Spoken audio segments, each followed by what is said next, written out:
Eyewitness News, the 84 vote. Here are John Drury and Mary Ann Childers.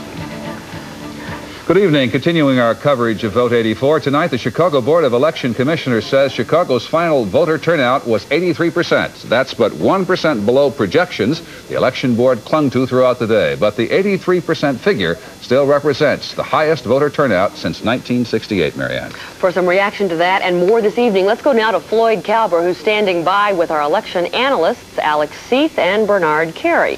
We're going to be joining them in just a moment. Actually, today, though, throughout the day, Eyewitness News conducted exit polling, and we're going to be talking about that at several points throughout this evening. Exit polling is polling that is done immediately as a voter leaves the poll. Questions are asked about the choices they made once they were marking their ballots, as well as questions about the voter, the voting patterns, what they've done in the past. Hugh Hill's going to have more on that in just a moment, but first, now let's go to Floyd Kalber. Gentlemen, does that 83% turnout surprise you, either one of you? I think it does to a certain extent, because one of the complaints that people make about the utilization of polls is that it discourages the voters from coming out if they think that their candidate is going to be a big loser, such as the Mondale hoax in Chicago. On the other hand, it discourages Republicans from coming out if they think that Reagan is such a shoo-in candidate. So the high turnout probably is a little surprising. Alex? I'm not surprised. I think when people said a week or so ago they're tired of hearing the campaign, they were ready to have their say.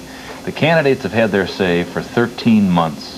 In the last 13 hours, another 7 minutes will be 13 hours, the people will have had their say, and then we'll take the count. I think they were ready to have their say about a week or so ago at least. I think. Thank you very much, gentlemen. John, Marianne? We'll be back with our coverage of Vote 84 in just a moment.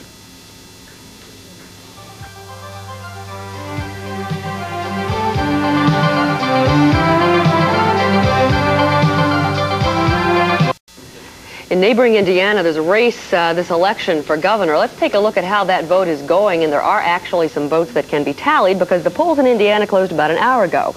With 33% of the precincts reporting, you can see that incumbent Governor Orr has 54% of the vote so far, and the challenger, William Townsend, who's a farmer who served in the state legislature for many years, has 45% of the vote. That's in Indiana. And as Marianne told you earlier, during today's voting, Eyewitness News conducted an exit poll at various polling places across the state. Here to analyze the results, Hugh Hill. And live from Los Angeles, Channel 7 pollster Steve Teichner. Hugh?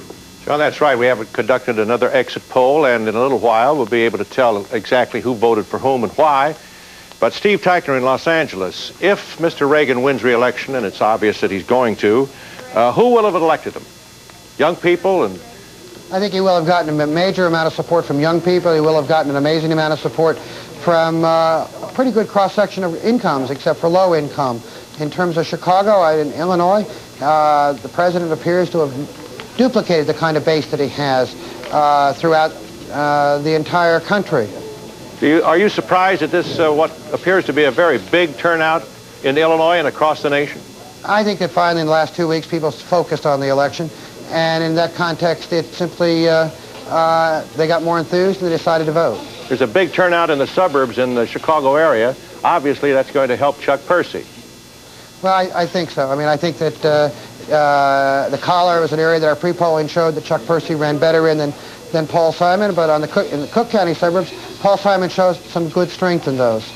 Well, of course, we have a big turnout in the city, and I don't know whether there's a punch 10 action going on in the city or not. We'll find out later from your exit poll.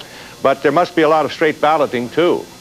Yeah, we're getting some indication that there has been fairly successful efforts in at least some parts of the city in terms of punch 10, but it may have been offset by punch 8, the Republican punch 8 effort in the suburbs. That's right, and there was a punch 10 over in DuPage County as well. Thank you very much, Steve. We'll be talking to you later about this exit poll. The exit poll will go on tonight all night long. We'll have a lot of analysis. John? And we have some of our first results from that exit poll. Now that the polls are almost closed, we are ready to call the presidential contest in Illinois based on our Eyewitness News exit poll.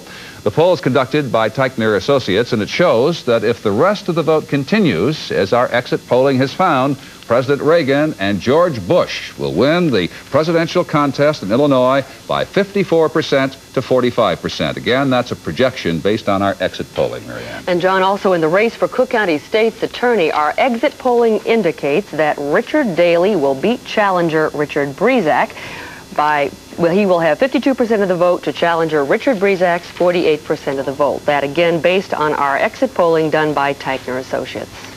And we'll be back again in just about 30 minutes with another report on Vote 84. And we hope you'll stay with us throughout the evening.